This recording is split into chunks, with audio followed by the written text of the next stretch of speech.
Hello बच्चों, आशा करती हूँ आप सभी जो हैं अपने घरों पर स्वस्थ होंगे। कल जो है हमने अपनी ज्योग्राफी की क्लास में अपना चैप्टर सेकंड कंप्लीट कर लिया था। आज बारी है हमारे थर्ड चैप्टर की। थर्ड चैप्टर हमारा क्या है, जिसका क्या नाम है, जनसंख्या संगठन। तो यहाँ पर हम सबसे पहले हर बार की तरह अपनी बुक एक्सरसाइज करेंगे। बुक एक्सरसाइज में हमारे वही पहले 3 से 4 MCQ क्वेश्चंस हैं। पहला है, निम्नलिखित में से किसने संयुक्त अरब अमीरात के लिंग अनुपात को निम्न किया था?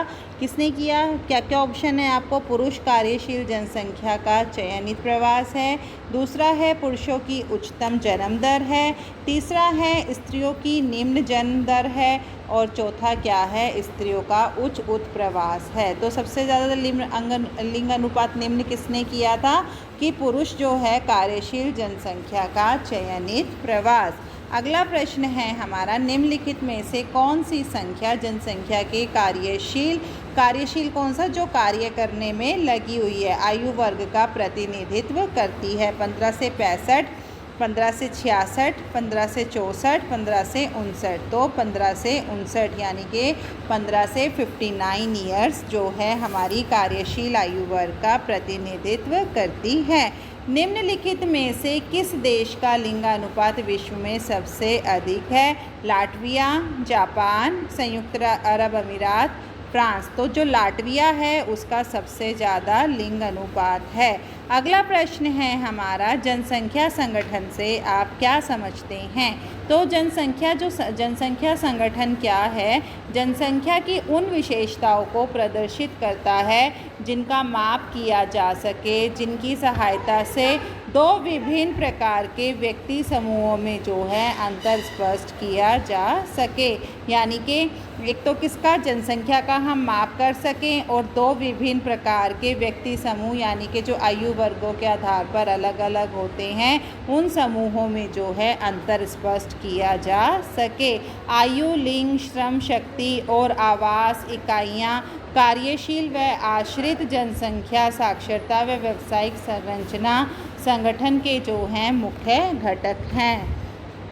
अगला प्रश्न है हमारा, किस देश की जनसंख्या के जनांकीय निर्धारक के रूप में आयु संरचना का क्या महत्व है? यानी कि जब किसी देश की जनसंख्या को निर्धारित किया जाता है तो वहाँ आयु संरचना का क्या महत्व रहता है? तो आयु जो है वो एक महत्वपूर्ण घटक का कार्य करता है। इसके द्वारा जो है किसी देश की जनसंख्या को 3 आयु वर्गों में बांटा जाता है। पहला आयु वर्ग है 0 से 14, दूसरा है 15 से 59, तीसरा है हमारा 60 से ऊपर का। इसमें क्या है, इसके द्वारा जो है देश की जनसंख्या की जन्म दर, उत्पादकता, मानव शक्ति व आश्रित जनसंख्या के अनुपात को निर्धारित किया जाता है, और इसी के द्वारा ही जो है संभावित निपुण श्रम शक्ति, मतदाता जनसंख्या, स्कूली बच्चों की संख्या इत्यादि जो है प्रक्षेपित किए जाते हैं, और भविष्य में जो है जनसंख्या वृद्धि का अनुमान भी लगाया जाता है। अगला प्रश्न क्या है, लिंग अनुपात कैसे मापा जाता है? पुरुष व स्त्रियों की संख्या के बीच के अनुपात को जो है लिंग अनुपात कहा जाता है। इसे प्रति 1000 पुरुषों के पीछे जितनी स्त्रियां होती हैं उस संख्या में इसे व्यक्त किया जाता है। इसे निकालने का सूत्र क्या है? स्त्रियों की संख्या बटे में पुरुषों की संख्या मल्टीप्लाई 1000, क्योंकि प्रति 1000 की यहाँ बात की गई है।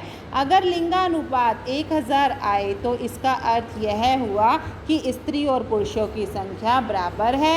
यदि लिंग अनुपात 1051 आए तो इसका अर्थ है कि स्त्रियों की जो संख्या है वो पुरुषों की संख्या से अधिक है, क्योंकि प्रति 1000 पुरुषों के पीछे जो स्त्रियां होती हैं उन्हें गिना जाता है। अगर लिंग अनुपात 996 आए यानी कि 1000 से कम आए तो इसका अर्थ होता है कि स्त्रियों की संख्या जो है वो पुरुषों से कम है। महत्व क्या है? लिंग अनुपात जो है अर्थव्यवस्था का सूचक है।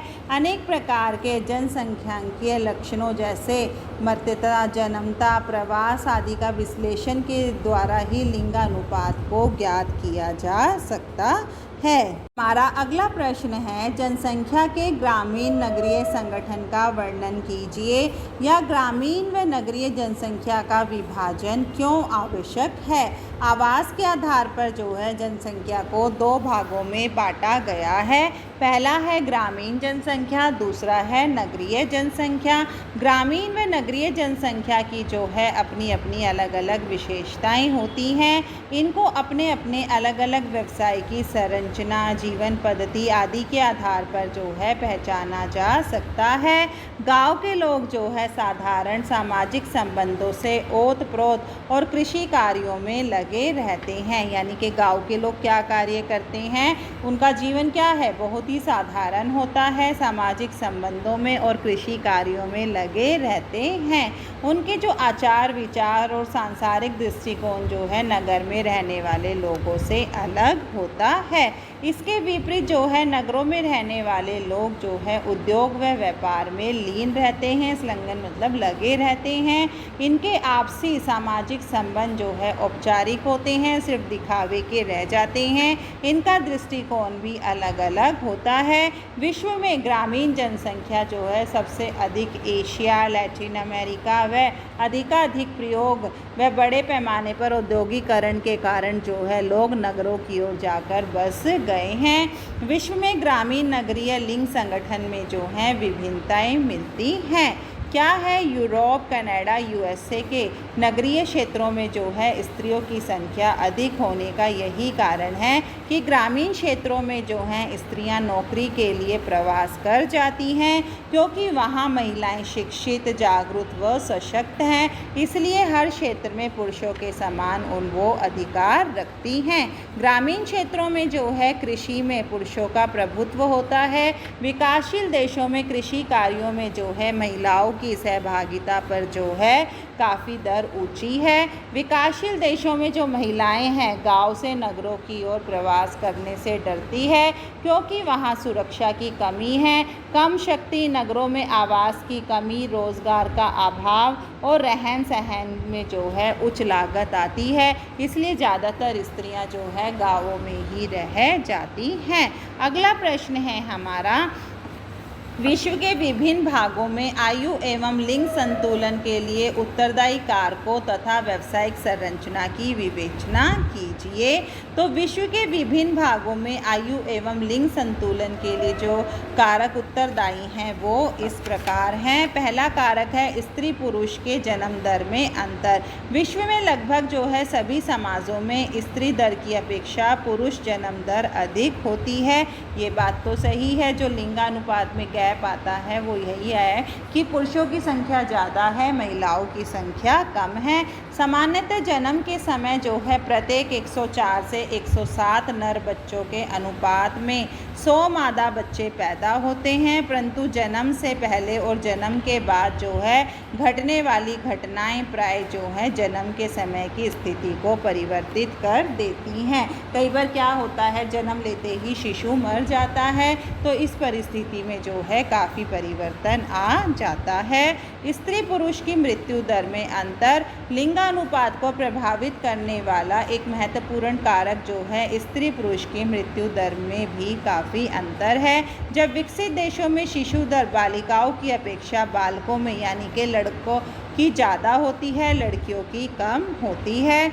इसके परिणाम स्वरूप जो है बालकों के जन्म के समय जो है अधिकता प्राय 1 वर्ष में ही समाप्त हो जाती है।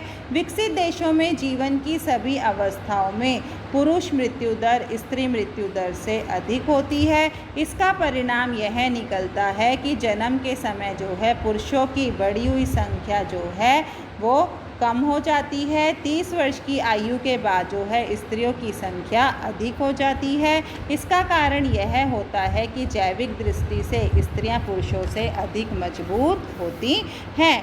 आगे क्या है, इसके विपरीत जो है विकासशील देशों में पुरुषों की अपेक्षा स्त्रियों में जो है मृत्यु दर अधिक दिखाई देती है। इसका मुख्य कारण यह होता है कि स्त्रियों के प्रति शैशवकाल, बाल्यावस्था व वृद्धावस्था में जो लापरवाही बरती जाती है, उसी के कारण जो है स्त्रियों की मृत्यु जल्दी हो जाती है। इससे न केवल उनकी दर ऊंची होती है बल्कि जीवन प्रत्याशा में भी कमी हो जाती है।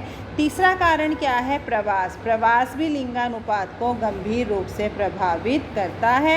विकासशील देशों में नौकरी की तलाश के लिए गांव से शहर की ओर प्रवास में पुरुषों की संख्या जो है वो अधिक होती है। ऐसे देशों में लिंगानुपात जो है पुरुषों के पक्ष में रहता है।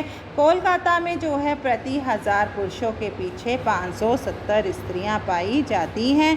इसके विपरीत विकसित देशों में जो है नगरीय लिंगानुपात स्त्रियों के पक्ष में अधिक होता है, क्योंकि वहाँ ग्रामीण क्षेत्रों में जो है खेती का काम पुरुष करते हैं और स्त्रियां नौकरियों की तलाश में प्रवास कर जाती हैं। विवाह भी जो है लिंगानुपात का एक महत्वपूर्ण कारक है, जिसमें स्त्री को अपने पति के साथ अन्य स्थान पर जाकर रहना पड़ता है। विश्व के विभिन्न देशों में जो है व्यावसायिक संरचना भी अलग अलग है। विश्व के विभिन्न देशों में विभिन्न व्यवसायों में लिंग जनसंख्या के अनुपात में जो है अत्यधिक विभिन्नताएं पाई जाती हैं। ये विभिन्नताएं जो हैं आर्थिक विकास स्तर पर जो है निर्भर करती हैं। जैसे अल्प विकसित अर्थव्यवस्था वालों में प्राथमिक व्यवसाय में जो है जनसंख्या अधिक है। जैसे जैसे अर्थ